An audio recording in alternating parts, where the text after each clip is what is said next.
Welcome to the chalkboard, my fellow football nerds, for episode number 85 of Chalk Talk, brought to you by the Painted Lines.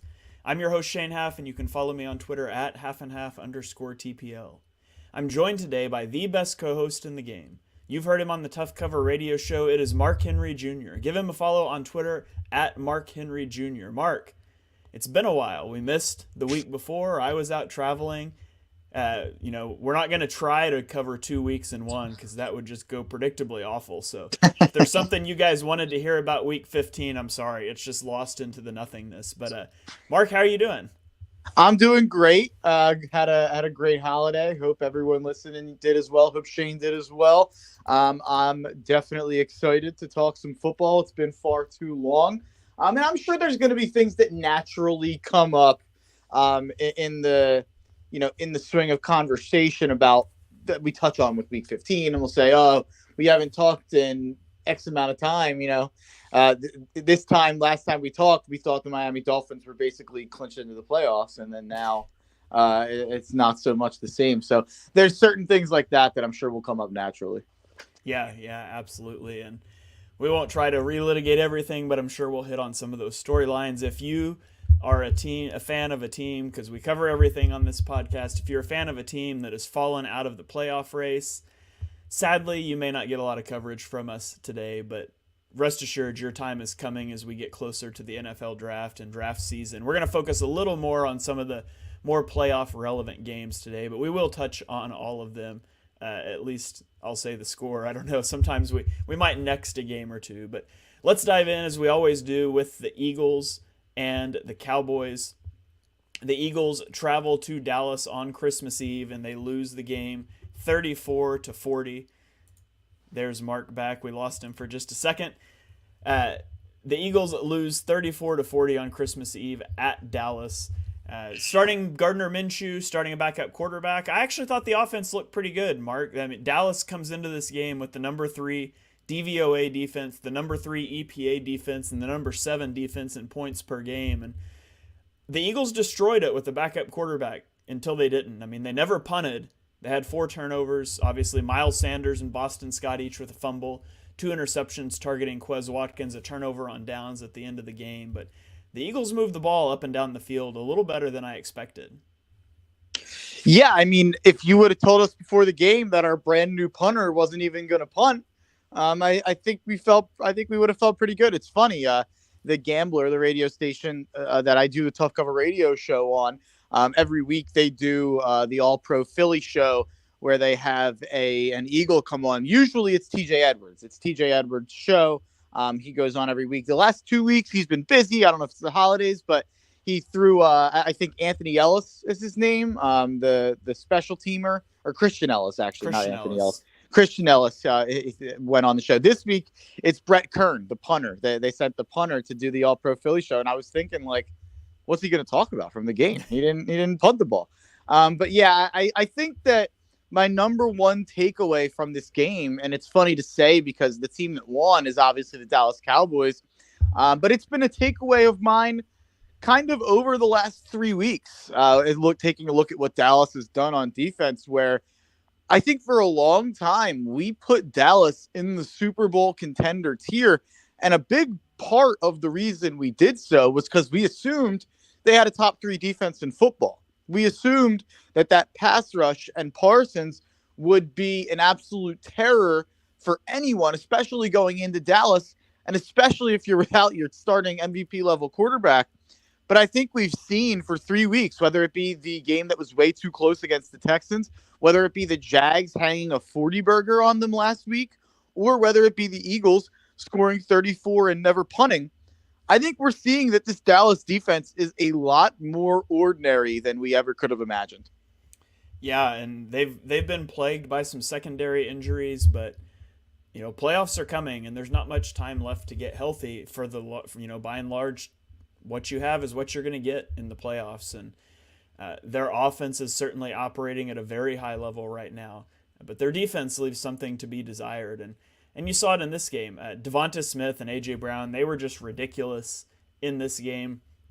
Really, I think the Eagles win this game if Zach Pascal is their wide receiver 3. the Eagles got to get Quez Watkins off the field. Last week against the Bears, he was responsible for one of Jalen Hurts' interceptions, jogging out of his break.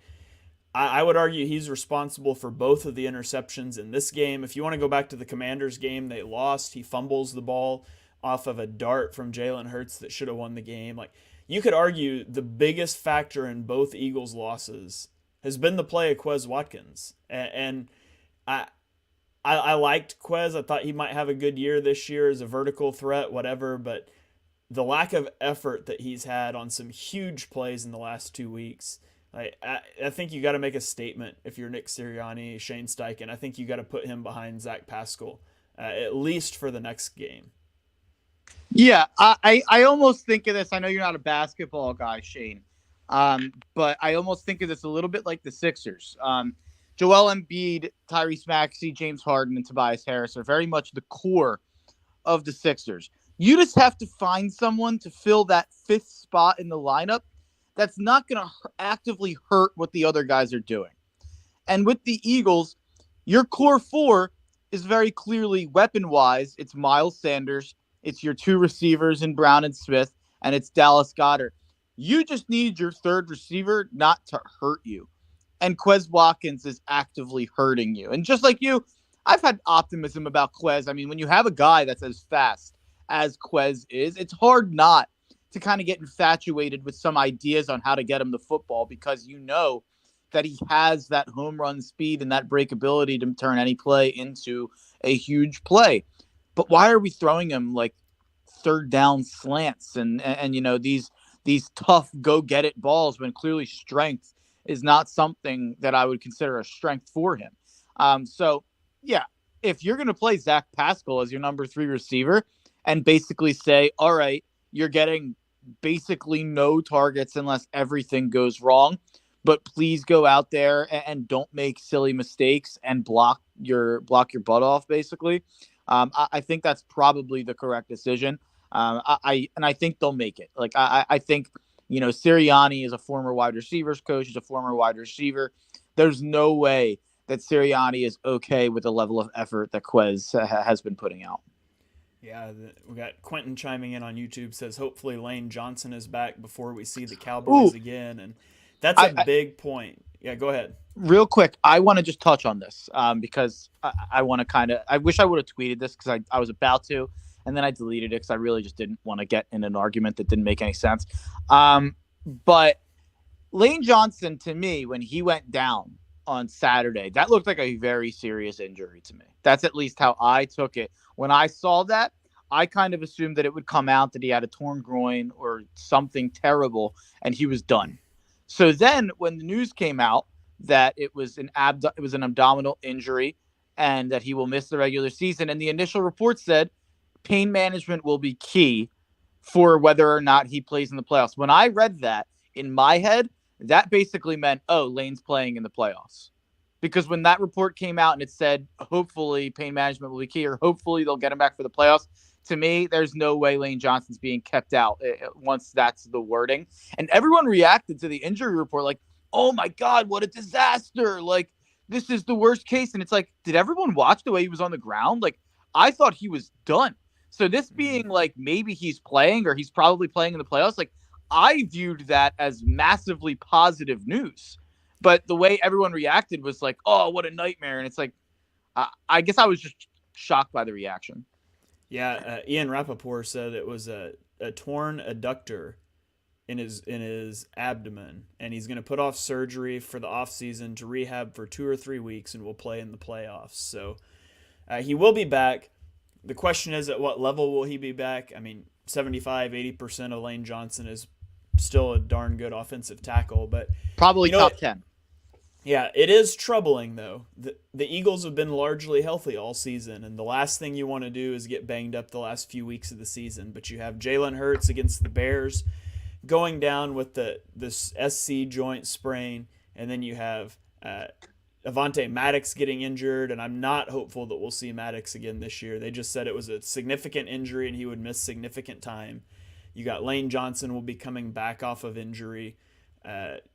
Jordan Davis was concussed. That's not going to linger into the playoffs. But You got Chauncey Gardner-Johnson hopefully coming back. Like, the Eagles have avoided injury for the majority of this season, and now they're starting to stack up injuries. It's why it's so important that they beat the Saints this week and get everybody out. I originally said with a bye, you don't want to bench guys the last week because then you go 3 weeks without a game. I'm coming off of that. You get up on the Saints, get up by 30 at the Saints at halftime and get your guys out. I don't care. The only thing that matters is this team getting healthy. Talking on mute. That's where I've been. I've been in the camp of let's win and rest our guys. I don't care about the Week 18 game and staying not rusty anymore. You just have to stay healthy. Looks like Lane will be back. Looks like Davis will be back. Looks like CJ should be back. At this point, I think the two people you have to be concerned about are obviously Jalen, because even if Jalen comes back, you just have to hope that he's still himself. And then Avonte Maddox. Avonte Maddox is probably the number one, and we've talked about this before. I'm not saying he's a Lane Johnson level player. I'm not saying he's a Jordan Davis level player. I'm not going to say this injury means more than the Jalen Hurts injury because QB is just so important. But with the level of backup you have in Minshew, there probably is an argument that the Avonte Maddox drop down to Josiah Scott or whoever's going to play slot corner. That might even matter more than any other injury that's out there that's possible. So Avonte going down is one of the worst breaks we could have right now. Doesn't seem like he'll be ready for the playoffs based on some of the reporting, but a lot of that's guesswork. So that's the one that I'm definitely down on, and that's the one that I'm definitely really disappointed about. I think he's incredibly valuable, especially when we're going to go against some of these more high-powered attacks, whether that be what we already saw with Dallas, whether that be all the weapons that San Fran has, whether that be even, Justin Jefferson and Adam Thielen and now TJ Hawkinson. At least they've got some weapons too there. So there's a lot to be concerned about if Avonte is going to miss time. It's interesting for this Saints game. So I'm actually funny tidbit here. Next week's Chalk Talk, I'm going to be even more out of sorts than I am this week because I'll actually be at the game. I got tickets for Christmas, so I'll be down at the link to watch Saints Eagles. So now I'm actually selfishly a little happy that they lost to the Cowboys, so this game matters a little bit. So I won't be cold for nothing. But that's assuming they win the game. The line, it's interesting. The line opened at Eagles -3.5. And I guess that was assuming that Hurts would be out. That line has been bet up to Eagles -7. So that line has doubled. I don't know if that means that there's any chance Hurts is going to play, or if that means like they watched the Minshew all 22 like Shane did and realized he did a pretty darn good job. Yeah, Hurts isn't playing in this game. I would be surprised. I think even if the Eagles were to lose to the Saints, I don't think you see Hurts out there in Week 18 against the Giants. I think it's imperative that the Eagles get the bye and give him as much time as possible to come out of that injury. Yeah, absolutely. There's absolutely no way we see Jalen again in this regular season, in my opinion, and we shouldn't. They should absolutely feel like they're going to be able to beat the Saints with Minshew. They should feel like they're going to blow the Saints out with Minshew. I think it's important to get Jalen some rest.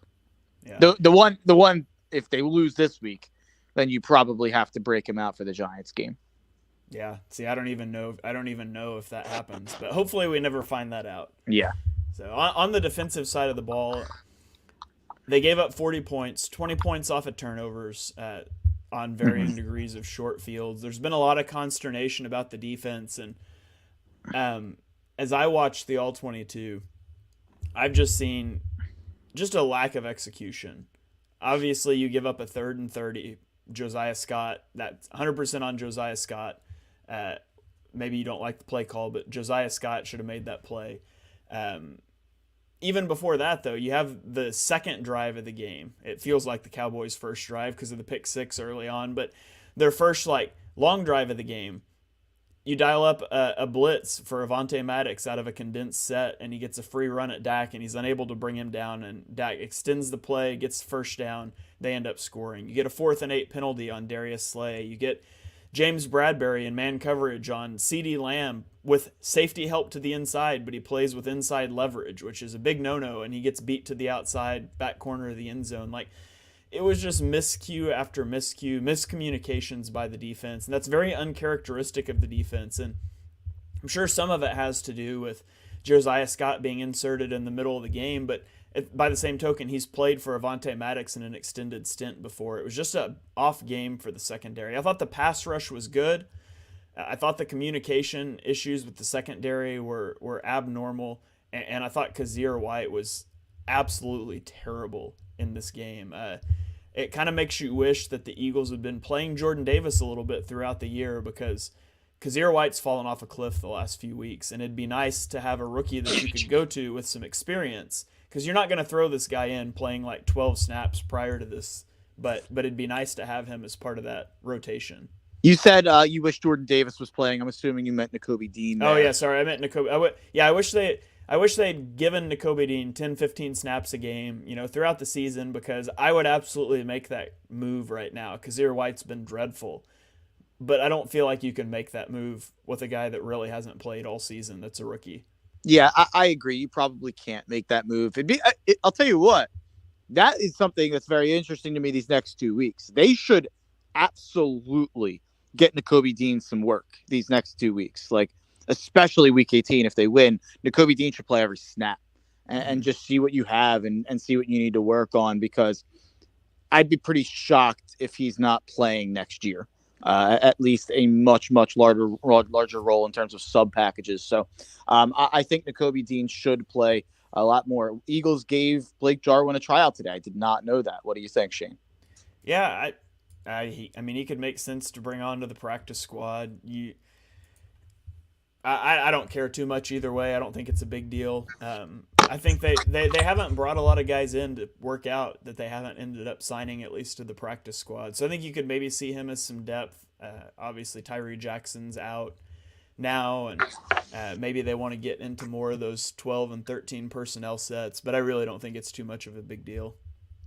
Yeah, I want to go back real quick and touch on something on the offense, because I forgot to mention it.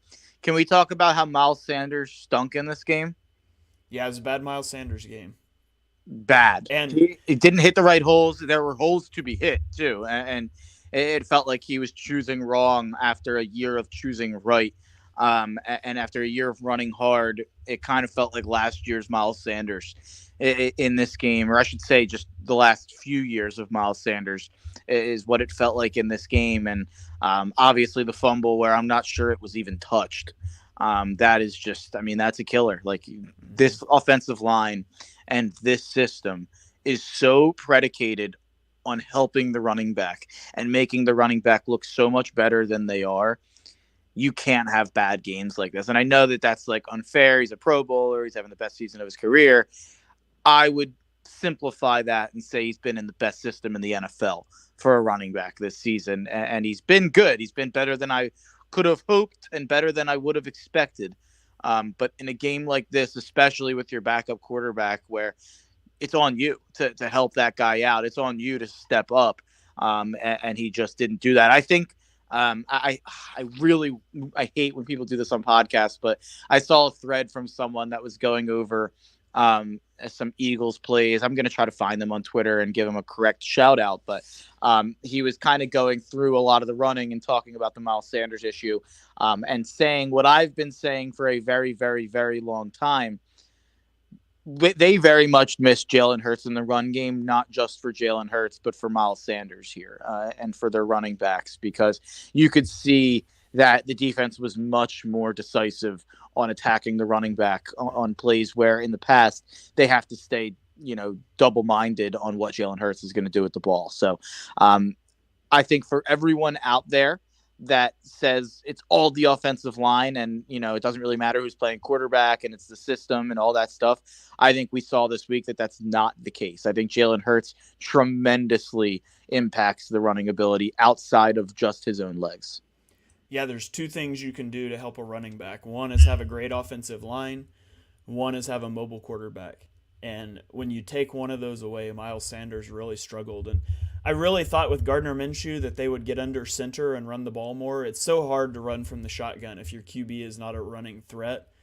The Eagles only ran 6 plays that were under center, and I think 2 of those were QB sneaks. So I do expect them to be under center more against New Orleans. But this isn't a preview show, but just something you can file away. I think you'll see on Sunday. And by the way, anyone out there who follows me on Twitter or tracked my interview on Sean Brace's show that I do every Thursday, Gardner Minshew, anytime touchdown, plus 550, cash it. That was such an easy bet, such a value bet. The plus 550, the implied probability of that is so low. And basically, that if the Eagles get on the 1 yard line, they are going to run a QB sneak. So whatever Gardner Minshew is again this week on anytime touchdown, I'm sure it won't be 550 again after he scored. It'll probably be plus 300, plus 350. That's still worth sprinkling on because if they get to the 1, they're running a sneak. That's not a Hurts thing. That's a Eagles have the perfect play thing. So if they do it again next week, I'm sure I'll have another rushing touchdown. Sorry, I had to throw a gambling aside in there. Yeah. Oh, fair. Anything else you want to say about the Eagles game before we move on to the rest of the NFL? Not much. Not much. I think they'll probably try to isolate Slay on Lamb more next time if they play Dallas in the playoffs. If you have a guy who goes around calling himself Big Play Slay and CB1 and all this stuff, you'd like to be able to throw him on a guy when a guy's absolutely torching us, right? But they did not do that. So, I actually don't think they will. That sucks. That stinks. I think, and if you put me in the defensive coordinator's chair, I actually wouldn't do that. I would invite them to put Lamb in the slot, and then I would bracket him with Chauncey Gardner-Johnson and whoever. That's fair. And Josiah Scott, or I would have Chauncey Gardner-Johnson in the slot and keep Reed Blankenship on the field, but I would bracket him. That's with interesting. Those 2 guys, and I like. I mean, you put James Bradbury on him on that 1 touchdown. He just faked him out, and I would rather have 2 lesser guys covering someone than 1 really good guy covering him in single coverage. I think the way the Eagles structure their defense allows them against a team that only has 1 big receiving threat. If they want to put him in the slot, which the Cowboys wanted to do, I think it does open up the ability for you to bracket him inside out. And I like that matchup better than trying to put a guy who doesn't play in the slot into the slot just to counter that. But we may get a chance to see how that plays out. If Chris Olave, he's questionable right now. If he plays for the Saints this weekend, he's not CeeDee Lamb level good, but he's a very good receiver, and they have nobody else, and he's going to line up in the slot a lot. So we may get a chance to sample how the Eagles are going to counter that. Or they may hide it. They may hide it for the playoffs, but that's how I would approach it at least. I hope that you're right with the CJGJ slot corner thing. Do you think that that's something they'll do? I don't. I think they will probably put him at safety, but I would much rather keep him and Blankenship on the field than him and Scott. Yeah, I agree. I think Blankenship's a lot better at football than Josiah Scott is. Yeah, agreed. Just to be blunt. All right, let's move on. And I don't even know what day these games were. There were games on so many days, but let's get on to Jacksonville at the New York Jets, as we have a Duval coming in from YouTube here. Before I even announce the game, they must know I go right down the official NFL schedule. People are figuring out the trend. We're going to have to mix this up, but Jacksonville beats the Jets 19-3. We got 2 teams going in opposite directions. The Jets were 7-4 at one point, but they've dropped 4 straight. The Jaguars were 3-7 after their bye, but now they control their own fate for the playoffs. They play the Texans this week. It's a totally meaningless game, but in Week 18, they host the Titans. Winner takes the division, and Doug Peterson's putting this team in the playoffs, and he should win Coach of the Year. That's my take, and it's not just because I have the preseason futures on it, but Doug Peterson should get Coach of the Year. Right, Let's go. That's a crazy statement. There's so many Coach of the Year candidates right now. The Jags have had the number 1 pick in the NFL draft each of the last 2 years. For Doug Peterson to come in and win the division, get to the playoffs in his first season, give me that Coach of the Year. Not to mention, he is owed a Coach of the Year award from 2017 when Sean Pretty Boy McVay won it, even though he lost to Doug head-to-head, did not have as good a team, and notably did not win a Super Bowl. But that's a rant for 2017. So we're gonna take another Eagles coach of the year away to give it to Doug? That feels backwards. You could make an argument for some different guys. Obviously, Sirianni. I don't think Sirianni is going to be viewed as highly in Coach of the Year. They were in the playoffs last year, and obviously the Jalen Hurts leap has been really good. But I really think Coach of the Year. I don't think you can give it to Brian Dable, as they've kind of. I mean, you could, and he's deserving, but they've kind of tailed off and lost their luster. I think if the Jags make the playoffs, I would give it to Doug. I think Kyle Shanahan's going to win it, though. When you get to the playoffs, when you win your division with Brock Purdy, I think Kyle Shanahan ends up winning Coach of the Year. But if I had a vote, I'd give it to Doug. It's so funny because when I was thinking Coach of the Year candidates, I was actually having this conversation yesterday. Neither Shanahan or Doug made like what I was saying my top three was, which is like I think if I had to guess, I think it will be Sirianni or Dable. Those would be. There was another one that I'm forgetting that's not on the top of my head right now. I would make the argument for Dable. I think that Giants team stinks. I think the fact that they're doing what they're doing is unbelievable. I think Jones played his best game of his career against the Vikings last week. Vikings have a terrible defense, so it's not saying much. But I think that what Dable did there is incredible. The third one's O'Connell, which is so funny. Oh yeah, he was my pick before the year. Was Kevin O'Connell, because I thought the Vikings people forget because I'm so anti-Vikings on Twitter and so anti-Vikings in general. They were one of my like big offseason takes was they were going to win 12 games and we were all going to look up and be like, huh. And it's exactly what's happening. And I think that I thought people would attribute that more to Kevin O'Connell, but I think the fact that they're just like 12-0 in one-score games, I think people are attributing it to luck when maybe it should be attributed to Kevin O'Connell. The fact that they're that good in close games and that good in one-score games, I think there is a lot of luck in there, but I do think at a certain factor, O'Connell's making good decisions. But really, I think it should be Sirianni or Dable. I hadn't even considered Kyle Shanahan.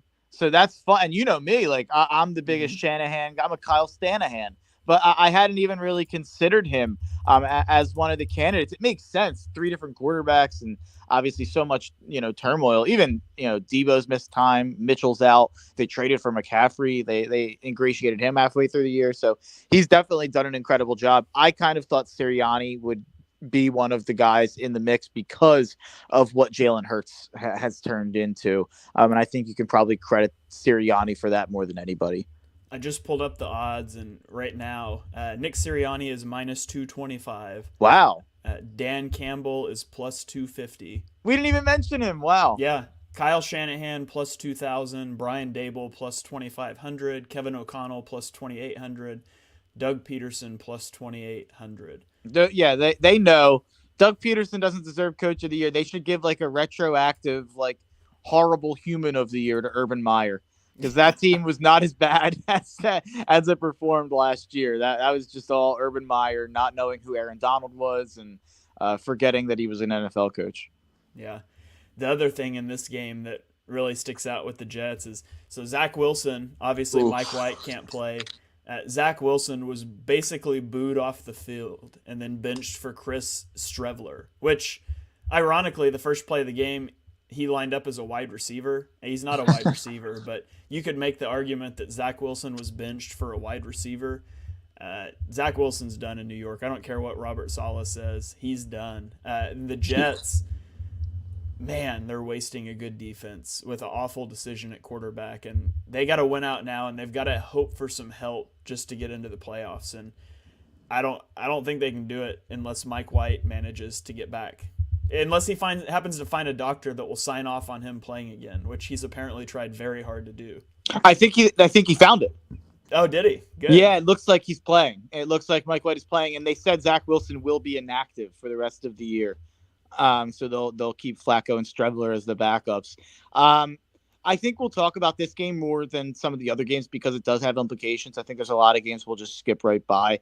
But there are so many teams that are in the QB market heavy for next year. During the pod, I'm actually just going to keep a running list right here in front of me. I'm just going to write down every team that we talk about that's going to be in that market.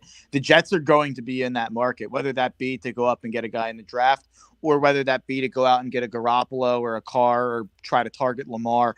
The Jets are going to try every single avenue they can, maybe even Tom Brady, to go ahead and try to not waste this defense again.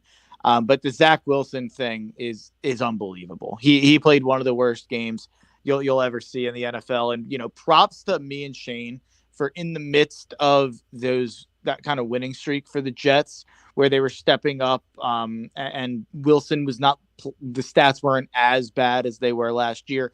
I remember there were people out there being positive about Wilson. And me and Shane the whole time kept saying, like, people watch the games. He's bad. It's terrible. Like it is really, really bad. They are winning in spite of him. And that's become quite evident now. So the Jets have an incredible future. The draft that they have, it's so funny. Like, I think Joe Douglas has done such an incredible job as in the last 2 years outside of Zach Wilson. If you just erase that Zach Wilson pick, which is a pretty big pick and a pretty big decision, he's done so many things well. Sauce is probably the best corner in football. Jermaine Johnson looks good. There's all of these young pieces for the Jets that they're excited about. And, Breece Hall looked really good before he got hurt. Garrett Wilson looks unbelievable. They have a lot of things to be excited about, but they just do not have the quarterback figured out whatsoever. So it'll be interesting to see what they do this offseason. The Jags, on the other hand, we can pretty much put them on the shelf until week 18. Like, nothing that happens next week in the Jags or Titans game can matter, which is very funny. So both teams, I imagine, will be not fully going after wins. Jacksonville's playing Houston, and I believe Tennessee's playing Dallas. So it'll be interesting to see there if Jacksonville tries against Houston, because Houston, if they win, I believe they secede the first pick to the Chicago Bears. So that'll be an interesting little subplot there. But week 18, Jags-Titans is for the division, and the entire country should be standing on their tables and couches rooting for the Jags because the Titans are unwatchable.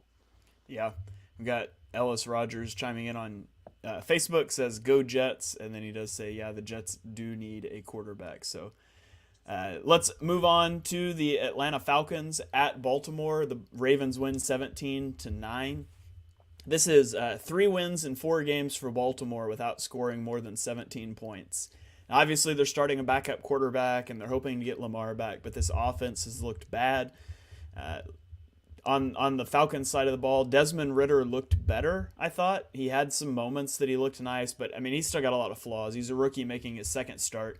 The biggest thing for me moving forward for the Falcons is he's connected with Drake London 14 times in 2 games for 166 yards, after London had only 16 receptions for 132 yards in the previous 6 games with Marcus Mariota. If the Falcons, shoulda, woulda, coulda, if they would have made the switch to Desmond Ridder a month earlier, I think they'd be in the NFC playoffs. I did think Ridder played better in this game, but I also kind of walked out of this game thinking the Falcons should be looking for a quarterback still. I'm sure they will be. Season. Yeah, that's an interesting little situation there because you'd like to give Ridder the confidence of starting him another year, but I don't think he's necessarily earned it, even though he was a bit more efficient in this game. And like you said, him targeting London, that's smart that's a smart decision by him for his future, because obviously Drake London is their future. The Falcons don't believe in Ridder. He would have been starting a month ago because Marcus Mariota was borderline unplayable, and they continued to trot him out there. So I don't think they believe in him. I don't know what he could do the next 2 weeks to convince them to put off getting a quarterback, but I think they'll look to make a move if they can. And then on the other side with the Ravens, like if you're, one of these, if you're Jacksonville or Tennessee or Cincinnati, are you not absolutely desperate to play Baltimore in the first round instead of the Chargers or maybe Miami? Maybe you'd rather play Miami. I don't know, but it kind of depends on the QB situation there. But let's just leave it at the Chargers. If you're one of those teams and you could play the Chargers or you could play the Ravens, geez, like there seems to be a massive gap there between the Chargers right now and the Ravens right now. Yeah, absolutely. Maybe they can get it going if they get Lamar back, but I don't feel good about their chances. The funny thing about the Ravens is we've kind of been saying all year this team's not very good. They just have a star quarterback in Lamar Jackson, and right now they don't have him. They found ways to win, and that defense has made pretty remarkable strides this year. I will give them the credit there. I will say a lot of the offenses they've played have been incredibly flawed, and the way that they play is going to help their defense out in terms of the way that they've been running the ball every play pretty much and keeping their defense off the field. It's going to keep games low scoring just by pace of play. But yeah, I'm not taking this defensive resurgence from them to say, oh, well, if you put Lamar on the offense and you have this defense playing this way, I just don't fully buy into what the defense is doing. I think it's a matter of pace of play and a matter of opponents. And I think if they get Trevor, here's an interesting game. You're not as much of a gambling guy as I am. But let's say the Ravens don't play Lamar these next two games, which, by the way, they shouldn't, in my opinion at least. They have no chance at the bye. They shouldn't go all out for the division. They already have clinched in. So I think they should probably rest Lamar these next 2 weeks. And then let's say Jacksonville beats Tennessee, and let's say we get Jacksonville-Baltimore in the first round. What's the line on that game? I don't know. I would definitely like the Jags' chances. I would think the Jags would be favored. I think it'd be like a pick 'em. Yeah. I Give me the just wanted to Jags throw all that out day there. on that. Yeah, I would. I want to bet on both of the Jags and the Chargers in the first round. I like the way that both of them are playing right now. So if you could give me a situation where maybe the Chargers play the Bills and maybe the Jags play the Ravens, I think that would give me some good spreads to bet on in wild card round. Yeah. All right, let's move on to the Detroit Lions at the Carolina Panthers. Carolina wins 37-23. Mark, I got a question for you. Since Sam Darnold became the starter, where do you think the Panthers offense ranks in EPA per play? Is it first? Because I know he's first in yards per attempt. It's second. They rank second in yards or in EPA per play. Like, what? Are we being serious right now? Are we going to do the Sam Darnold starting QB in Carolina thing again? I feel like I'm on punked. I don't like this at all. By the way, he was they did rush for 320 yards and 3 touchdowns. So yeah, he was still 15 for 22 in this game after playing terrible the last 2 weeks, which is funny that the EPA is that high and the YPA is that high, but he played bad the 2 weeks before this. But whatever. I'll get over myself. This game upset me. I had a big bet on the Lions. This is one of the games that I was tracking. And, man, that Lions defense peeked its head back out. We thought that Aaron Glenn had gotten some things fixed and Aiden Hutchinson had really come on. Jeff Okuda had really come on. And Detroit was doing a lot of good things on the defensive side of the ball. But, man, this was a ugly showing from that Lions defense. And now it's looking like there's a chance Detroit Green Bay could end up being for a playoff spot in Week 18, which you would have told that's a development. Green Bay's probably went from having like a 3% playoff chance to a 37% playoff chance since the last time we recorded a podcast. Yeah, the Lions are down to a 24% chance to make the playoffs, and the Panthers are up to a 29% chance. They control their fate for the NFC South with games at Tampa and at New Orleans to end the year. So you could be looking at the Carolina Panthers in the playoffs after they fired their coach, which would objectively be a hilarious outcome. Do you hear? I know it's not a preview show, but who wins Panthers-Bucks? Who wins that division? I think the Panthers beat the Bucks. The Bucks are atrocious, but I don't know. The Bucks peeked their head out in the first half of the Bengals game and then managed to lose it somehow. I have more faith in the Panthers than I do the Bucks. The Bucks are a better team, but I just don't have any faith in them. Yeah, them getting a 9-yard run from Leonard Fournette to get the 2nd and 1, and then running Fournette directly into the center of the field 3 straight times, failing to get a yard on any of the 3 times without running a QB sneak when you have Tom freaking Brady, like the greatest QB sneak quarterback of all time, on your team. That was like the ultimate encapsulation of this Buck season and how stupid this team is to get 9 yards on a run on first down and to not get a first down and run the same play 3 straight times. Like every team out there that had a head coach opening that didn't hire Byron Leftwich made the best decision they've ever made. I mean, Jacksonville was really seriously considering hiring Byron Leftwich.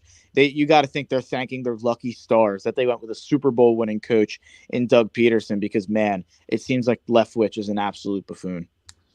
Yeah, that anybody that was thinking of hiring Leftwich, Bowles, whatever, totally dodged a bullet on that one. Yeah, I by the way, I think Tampa wins.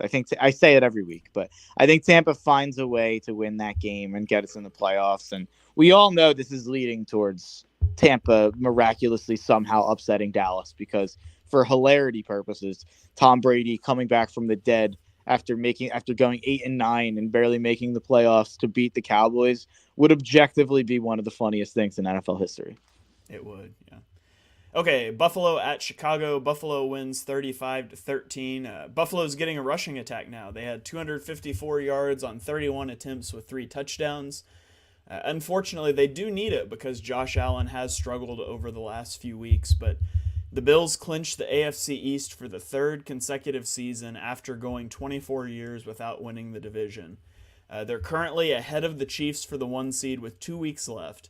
They go at Cincinnati versus New England, while the Chiefs have Denver and at Las Vegas. It probably takes winning out for the Bills to get the 1 seed, because I don't see a loss for the Chiefs left on their schedule with Denver and the Raiders. Yeah, I'm not even going to focus as much on Buffalo because I think we have a lot of time to talk about Buffalo. I just want to say, I'm going to do it. People can't see me, but I'm clapping. Bravo to the Chicago Bears. One of the best tank jobs of all time. They stay in games for like 3 quarters. Even against the Eagles, they stayed in it almost the whole game. But this game, were they winning in the 3rd quarter, the Bears? I think they were winning 13-10, either coming out of halftime or in the 3rd quarter. And Buffalo puts it on them after that. That's just excellent tanking by Chicago. And if they get the first pick, it's one of the greatest first pick seasons of all time, because you've proven that you have your quarterback. You've proven even at times that your coaching staff kind of knows what they're doing and that they'll adjust and that they'll make smart decisions. And you've still managed to lose a ton of games and put yourself in a good spot for next year. I love everything that's going on in Chicago. I think they're like, obviously we don't know what they're going to do. They have the most money in the NFL to spend on free agency next year. You have to imagine that they help Justin Fields out a little bit there. And they obviously have that high pick. I imagine they won't be using that high pick. I imagine what will be happening is they will be moving from the first pick or the second pick down to pick up some assets, maybe to get multiple first-round picks, because they have their guy. They can trade the first or second pick to a team that doesn't. So I actually think Chicago is a team that has a very bright future here, which I'm sure you're happy to hear. Yeah, always. Big fan of Justin Fields, always have been.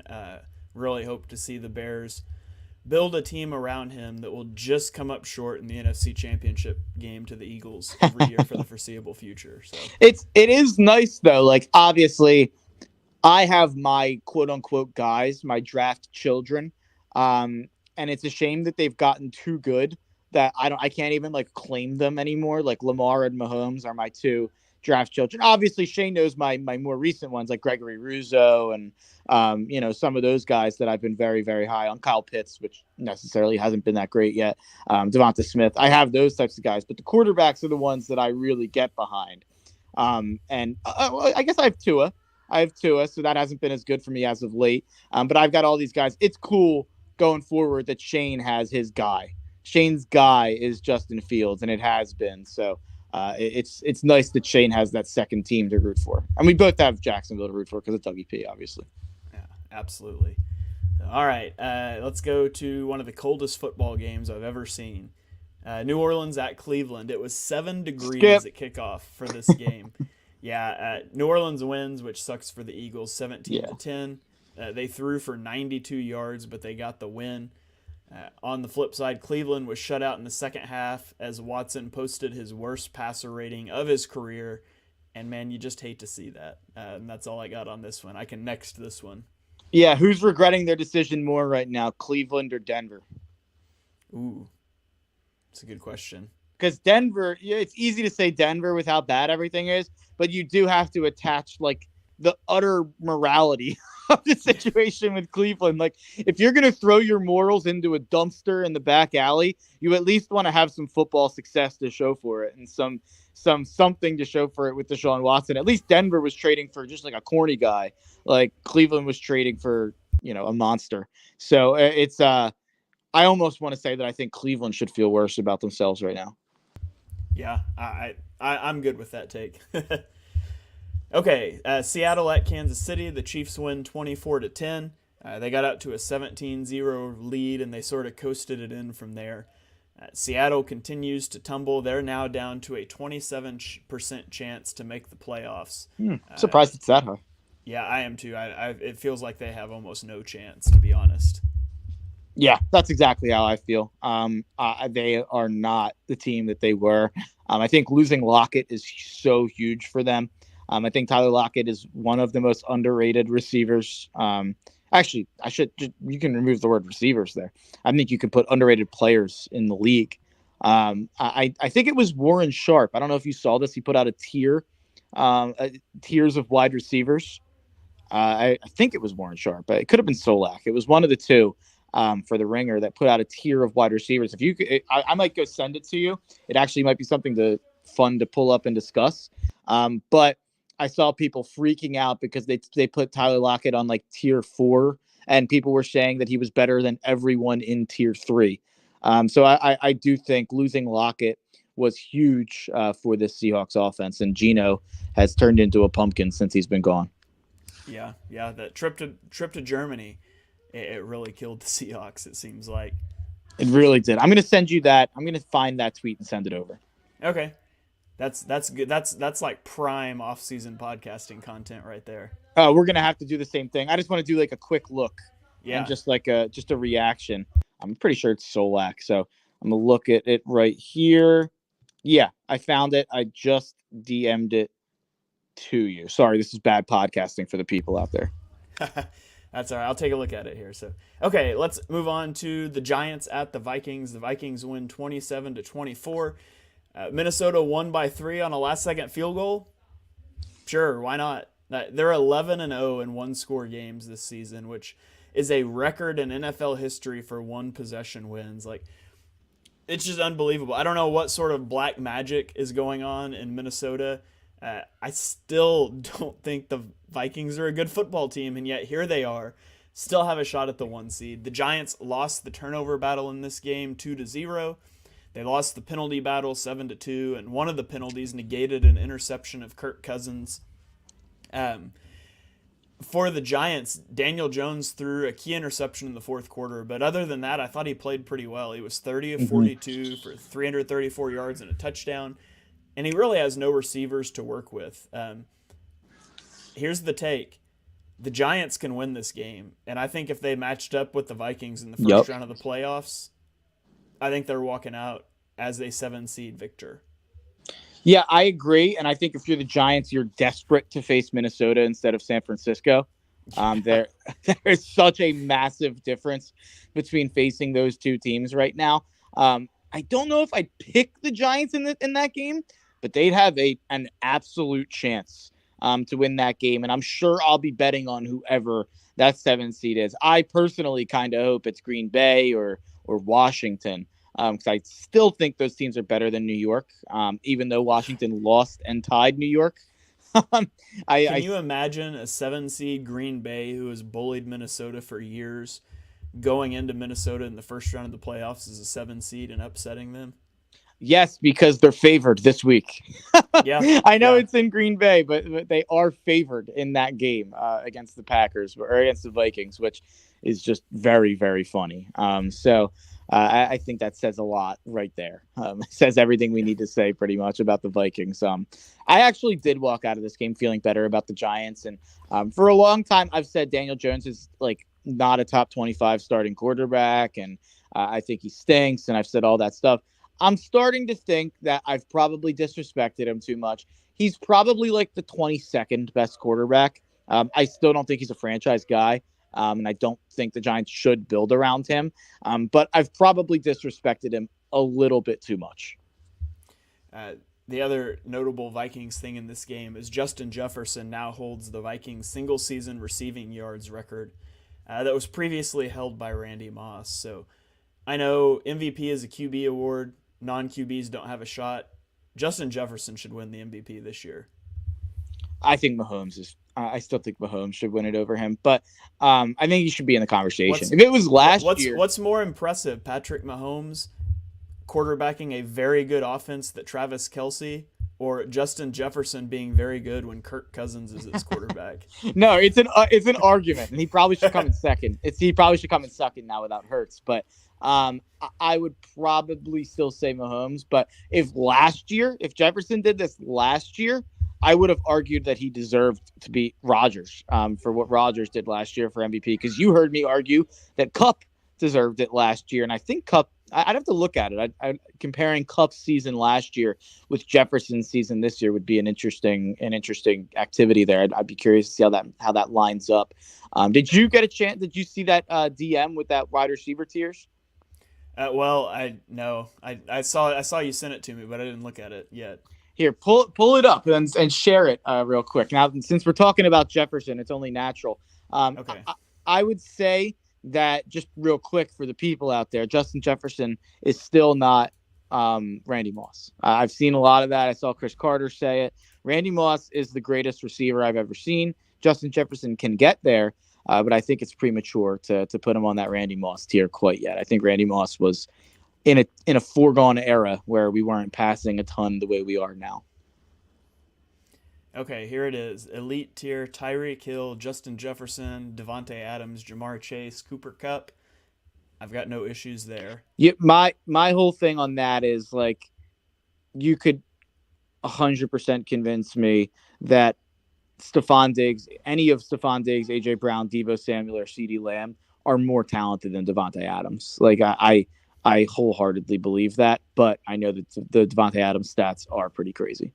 Yeah, it gets really hard trying to parse out, especially so many different ways to play the receiver position too. AJ Brown falls in the great number one. Devonta Smith, the good number one. I would argue Tyler Lockett should be into the good number one out of the fringe 1-2. I think he should be higher. I think putting anything else jumps out at me. The thing, Tyler Lockett's definitely kind of the number one guy that I think got disrespected here. I think putting Courtland Sutton above Tyler Lockett is so disrespectful. Courtland Sutton's too high. He should be in that fringe 1-2 for me. I think DJ Moore's too high. I think Amari Cooper's probably a little too high. You could make a case McLaurin's too low. Where's good number one? I don't know if I would say great number one. I would take him over Ayuk, Hopkins, Evans, and maybe Amon-Ra. Yeah. It's interesting. Interesting. It's interesting. It's also I also hard. think Higgins looks so much better than he would if he wasn't next to Jamar Chase. But that's I don't know. He did it when Chase was out too. He did. No, he did. But I think over like a full, and he does have Burrow too, so he has like the double whammy there. But I think that's probably a little high for Higgins. Just maybe I'm too high on McLaurin. Yeah, be interesting. It's also hard to like separate your feelings about contracts and things and age and all of that. But well, speaking of Jamar Chase, let's talk about his team here. The Bengals traveled to New England. They win 22-18. They were up 22-0 and outgained the Patriots 303-70 in the first half. In the second half, they were held to 118 yards. Joe Burrow threw a pick six. Jamar Chase had a fumble. They missed a field goal. But the Bengals were able to survive it all, and they hung on for a win, although it did take a Ramondre Stevenson fumble on the 5-yard line with 59 seconds left. Back-to-back gut-wrenching losses for the Patriots all but eliminates them from the playoffs. And technically, Cincinnati still has a shot at the 1 seed, although they are a game behind the Bills and the Chiefs. Yeah, I had Cincy -3 in this game. So I was very much watching this one. Uh, if they would have went up 22-0 at halftime with one of the most dominant halves I've ever seen and then failed to cover -3, I would have been very sad. So I'm happy that Ramondre did fumble, or else that could have been a sad Christmas Eve for me. But this game is not deterring me from saying what I'm going to say here. The Cincinnati Bengals are going to win the Super Bowl. I just feel so good about this team, and I feel so good about this defense right now. I feel so much better about this defense than I ever expected to feel about this roster when you just look at it on paper. It seems like this Bengals team just finds ways to win games, whether that be to come from behind and flex your muscles as an offense, or whether that be to kind of get out to a hot start and then the offense goes completely quiet and your defense finds ways to make plays and win you the game. Like, I think Cincy is just so multifaceted, and similar to Philadelphia, I think Cincinnati has a lot of ways to beat you. I think they have a lot of ways to win a game. I don't know if I feel that way about Kansas City, Buffalo, San Francisco, or Dallas. And I think those are the other contenders. I think the two true contenders that I think can kind of win a dogfight, a low scoring game, a come from behind, manage a come from behind against them, or kind of win a shootout. I think it's Cincy and Philly. I think they're the two teams that are most set up for what this playoff run is going to look like. So maybe since he doesn't win it, I right now, if you put a gun to my head and ask me who I think would win the Super Bowl, maybe it's the injuries, maybe it's the Hurts situation with not knowing exactly what we're going to get. I'd probably lean Cincy, but what I will say is I'm feeling very good about the chance of a Bengals-Eagles Super Bowl. All right, put it down. I can get on board with that. Although I could get on board with any matchup that had the Eagles in it. So, and by the way, I did bet the Bengals plus 1,200. We talked about it on the show about a month and a half ago. I bet them at plus 1,200 to win the AFC. I believe they're now at plus 300 to win the AFC and around plus 700 to win the Super Bowl. So I got that in at the right time when the Bengals were 5-4. Just like last year, I got the Bengals at plus 800 in at the right time, kind of before they went on their run. So, I was talking about my guys earlier. It's hard to call Joe Burrow your guy, but yeah, it seems like I know when the Bengals are about to get hot. So that's my gambling superpower. All right. Well, we got 7 games left here, so we're gonna rapid fire a few of these because they're not For that sure. important. But Houston beats Tennessee 19-14. Tennessee. Well, Houston. They took Dallas and Kansas City to the brink the last 2 weeks, but they lost. Not so this week as they topple the Titans on the road. The Titans have now lost 5 straight games, and they no longer lead the AFC South. As we talked about earlier, it will come down to a Week 18 game when Tennessee goes to Jacksonville to decide the AFC South. My money's on the Jags. Yep, I feel the same way. Lovey's doing a good job at least getting them to respectability at the end of the year here in Houston. I wish you could say the same about Tennessee. They are not respectable. Yeah, Houston better be careful. They don't want to win another game. Yeah, they better be really careful this week against Jacksonville. They need to take a note from the Bears and play really good for 3.5 quarters and then just blow the game on purpose. Just like fumble, like the water boy where you like throw the ball at the other team, just like fumble it to the other team on purpose. Just give them the ball, hike it, and like throw it to them. Yeah. Okay, Washington at San Francisco. San Francisco wins this game 37-20. QB musical chairs is back in play here in Washington after Taylor Heineke was benched for Carson Wentz late in the game. Carson Wentz is now the starter moving forward. On the 49ers side, Nick Bosa had 2 sacks, boosting his total to 17.5 for the season. Brock Purdy became the second quarterback in NFL history to start 3-0 and throw multiple touchdown passes in every start. The other was Kurt Warner in 1999 when he won MVP and Super Bowl MVP. So maybe something on the horizon there for the 49ers. This 49ers defense is unbelievable. I pulled EPA numbers this week or for the last 6 weeks of the season, and it's just absurd. I tweeted this out today. You guys can find it on my Twitter if you're listening. I'll throw it up on the screen here for those of you on YouTube. The 49ers defense is lapping the competition. Like, The 49ers defensive EPA per play is 5 times better than the second best defense. It's just absurd how good this defense is. Yeah, I mean, the offense is pretty darn good too, considering the fact that you have McCaffrey and you're going to get Debo back and you have Ayuk, and Kittle has really, really turned into himself again. It seems like Brock Purdy has more of a connection with Kittle than even Jimmy G did, or than Trey Lance obviously did. So them being able to fully weaponize Kittle and make him look like that second best tight end in football again, I think that's going to be really important for that playoff run. The Washington thing, I don't even know what I think about it. Like, I want to make fun of them for putting Wentz in, but he actually looked pretty good at the end of this game, comparatively to Heineke, or at least how Heineke's looked as of late. Heineke's so limited. It's a really, really tough situation for Washington. The floor for Heineke is a lot higher than it is for Carson Wentz, but the upside is much higher still with Wentz than Heineke. So I get kind of throwing him out there one last time just to see if there's anything there. This might even be a situation where you should run both out there. Run a 2 QB system. Alternate drives. As soon as one starts looking like we need a high floor drive right now because we got the lead. Okay, we're behind. We need a high ceiling drive. Throw in Wentz.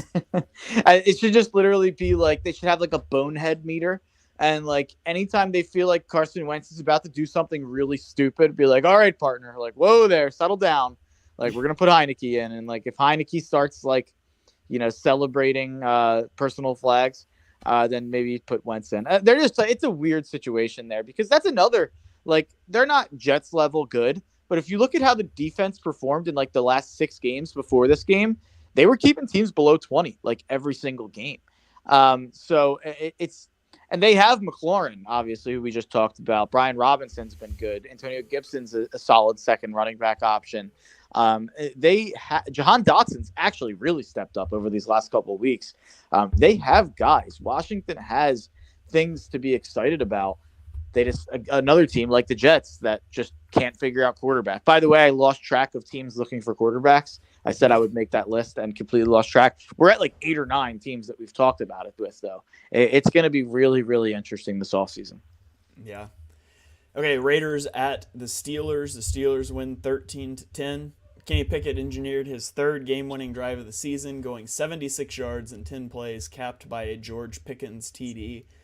The Steelers are 7-8 with games at Baltimore and versus Cleveland left. They need a win and then a tie or a win for Tomlin to avoid a losing season. So we can keep an eye on that. We don't have to have this discussion, but if TJ Watt had stayed healthy this season, I think the Steelers would be in the playoffs. Yep. On the Raiders side, Derek Carr targeted Devontae Adams 9 times, and Devontae Adams had 15 receiving yards. So just a disgusting season in Las Vegas for the Raiders. And Carr is now benched, so it'll be Stidham these last 2 weeks, and Carr will be on the Colts or the Commanders next year. You can pretty much lock that in.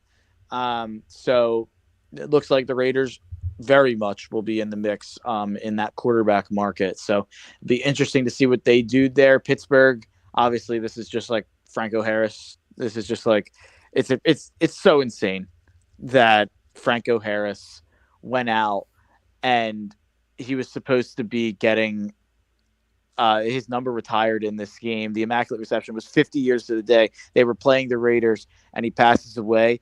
Once you heard that news, not to be insensitive whatsoever, RIP, once you heard that news, you knew the Steelers were going to find a way to win this game, and it was going to be, miraculous and, drama filled. It was written in the stars. Pretty insane fate there that, unfortunately Franco Harris passed away the week of the Immaculate Reception, which is one of the most famous plays in football and the number one thing that comes up when you think of him. Pretty crazy stuff. Yeah. Okay, Green Bay at Miami. Green Bay wins 26-20. Tua got a concussion. Well, Tua reported concussion-like symptoms the day after the game. It likely occurred on a play shortly before halftime when he hit his head on the back, or hit the back of his head on the turf. If that's when the concussion happened, before that play, he was 9 of 12 for 229 yards and a touchdown. Afterwards, he was 7 of 13 for 81 yards and 3 interceptions, including interceptions on 3 consecutive drives. Green Bay went for it 5 times in this game on 4th down, including a fake punt at their own 20-yard line. They converted 3 of the 5. They were playing with desperation, and now they've won 3 in a row. They need to win out against Minnesota and Detroit and then hope for a Washington loss, and they would be into the playoffs. As for Miami, they control their own fate, but they need to win out at New England and versus the Jets, or they're going to need help. But you have to wonder if Tua's going to play where he's going to be at. I don't know. It almost feels like Miami should just be shutting Tua down for the season. Yeah, this is a sad situation, and Tua played terrible in this game, and after last week where it looked like they had kind of figured out their problems and Tua looked a lot better against a good Buffalo defense, they just, were not able to continue that this week, and it's disappointing to see the news with Tua. At this point, you have to imagine if it's not better that he steps away from football with 3 concussions in this short of time span. Just a gut punch for Dolphins fans out there, for Tua guys like me who enjoyed what he was able to do for much of the season.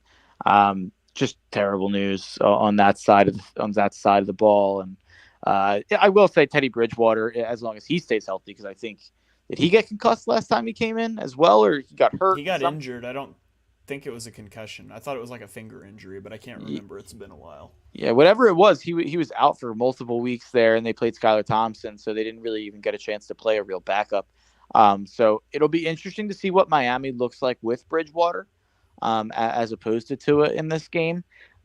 So that will kind of tell a lot of people on, if this was just a full-on system situation when Tua was looking good. If Teddy steps in there and performs to the ability that Tua was performing earlier this year, that'll be something to keep an eye on. But it seems like it's almost better for Miami to miss the playoffs and let Tua come back next year. Yeah.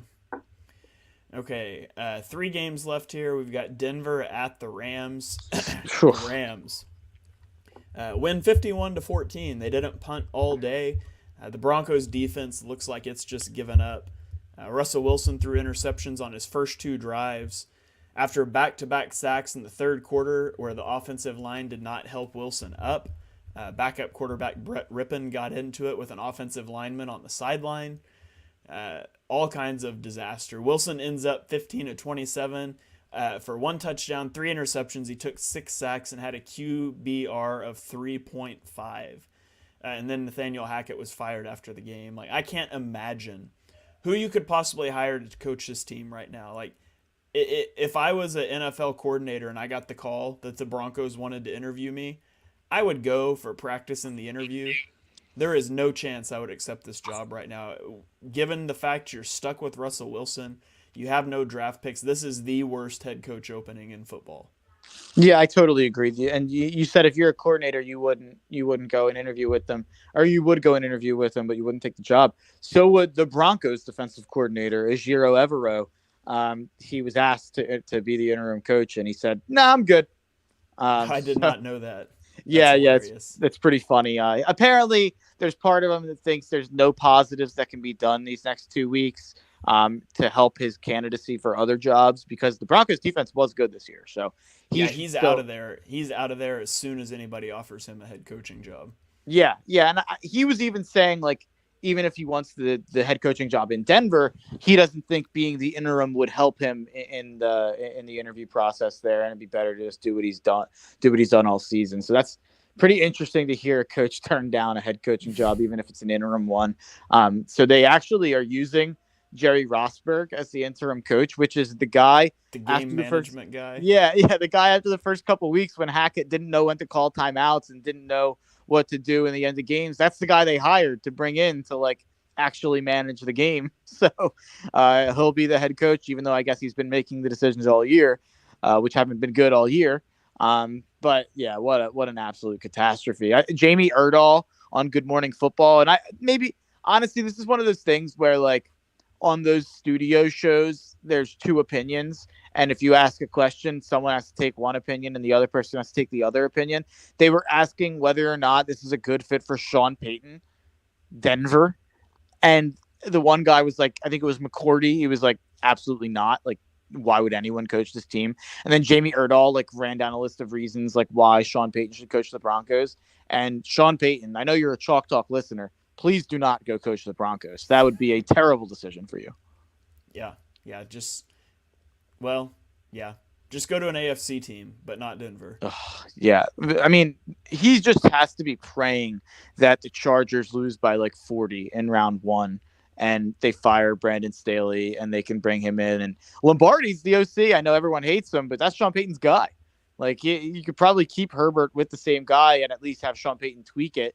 And, there's probably negatives there, but at least you're not completely changing Herbert's mindset and giving him a new coordinator. I know you probably don't like that, but Sean Payton could definitely help, I'm sure.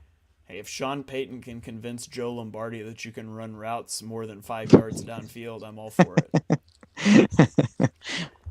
Okay, Tampa Bay at Arizona. This one went into overtime, and Tampa grinds out a 19-16 win after coming back from down 16-3. Brady has 4 straight games with an interception now, 7 total interceptions in the last 4 games. So we come up to playoff scenarios. Tampa clinches with a win over the Panthers this weekend. If they lose, they would need to beat Atlanta in Week 18 while Carolina loses to New Orleans to make it in. So they control their own fate as long as they win this weekend. On the flip side, the Cliff Kingsbury spin machine is up and running now. The same spin machine that got him an NFL job after he was fired for not being able to win at Texas Tech. It's now working for him. He's anticipating being fired because you have sources coming out now. An anonymous source close to Cliff Kingsbury said that the Cardinals just won't let him be great, which, let's be honest, Cliff Kingsbury is the source, right?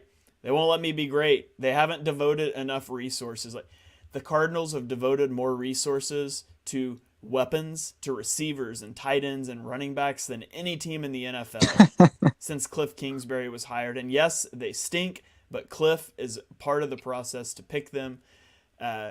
Just absurd. And I am at least excited to see this for the Cardinals' sake because it does make me think Kingsbury is absolutely going to be fired.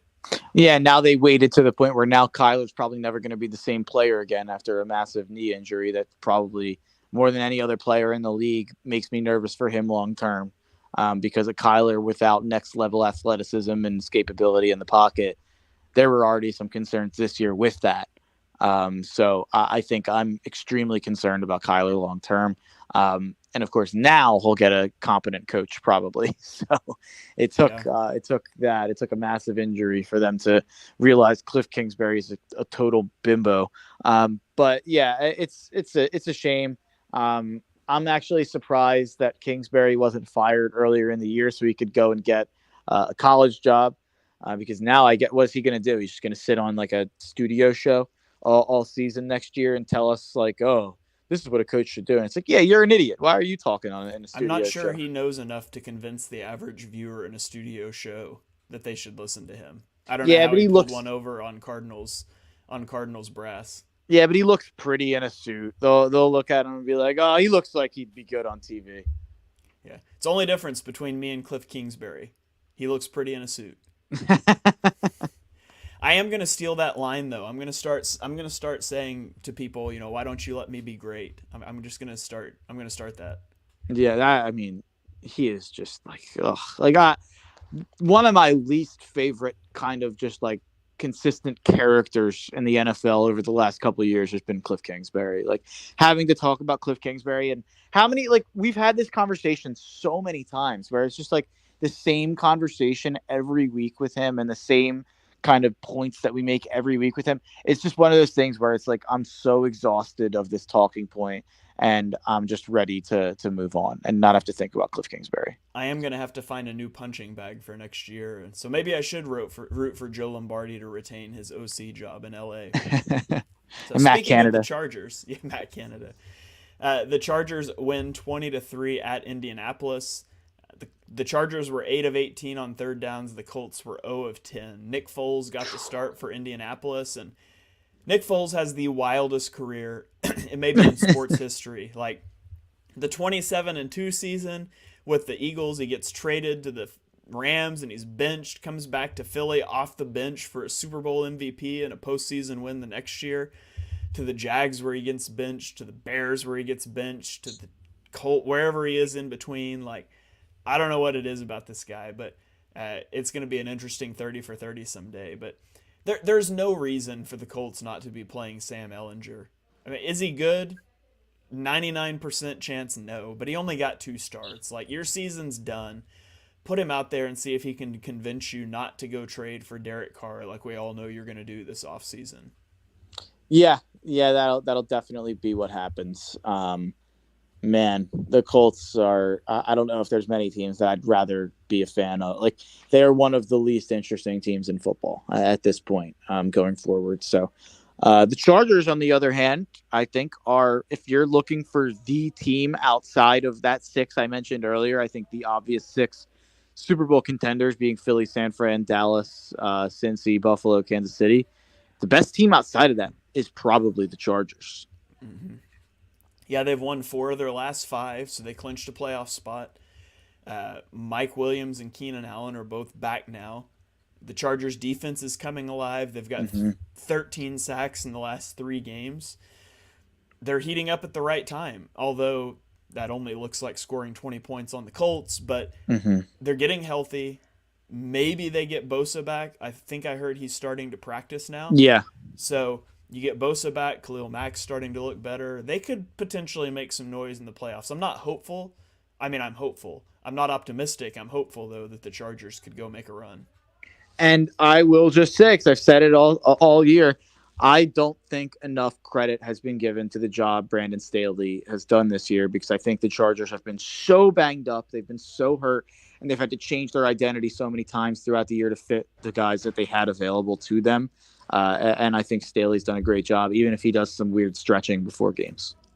Yeah, that was a funny video. We got Mr. Crockpot chiming in on YouTube. Says, "What's up, guys? Hey, man, having a good time breaking down Week 16. You're catching us at the end here, but we talked some Eagles at the beginning. We've got through the whole slate. Mark, before we get out of here, do you have any final thoughts for me that you need to get off your chest?" Nothing much. You can the Tough Cover radio show this week on Saturday, 11 to 1 on New Year's Eve. We took the week off last week for Christmas Eve. So just like this show, it'll be going 2 weeks without the radio show. I'll have a lot to say, I'm sure. So not much else to say. I guess we can make the joke. This is an all wifed up / married / engaged podcast now.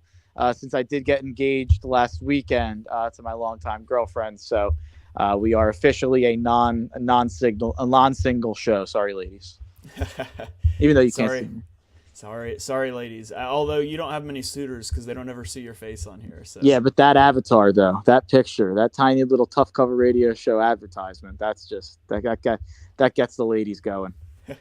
Yeah, a big chalk talk. Congratulations to Mark. I can't believe you didn't say that. Lead with that when I asked you how you were doing, but I saw that on Twitter last week or earlier this week. I don't know. It all runs together, but congratulations to Mark on getting engaged. Do you guys have a date yet?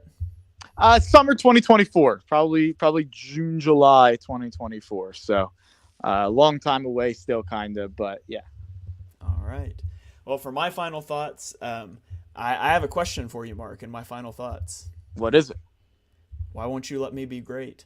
That is, I haven't given Shane the resources on this podcast to be great. It's really an organizational failure. Honestly, you could probably put a little bit of that on Dibes too.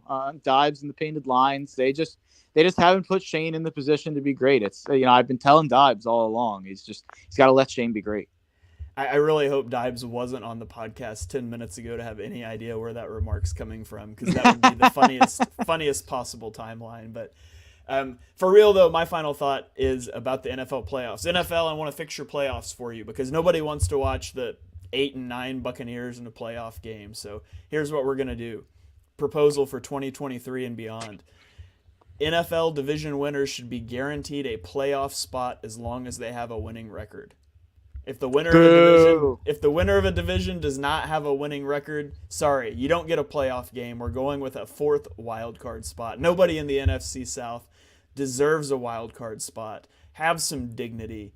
Get the Buccaneers out of the playoffs. Boo. The 6-9-1 Panthers making it back in the day. That's the stuff I live for. Give me a 6-win team in the playoffs. It's comical.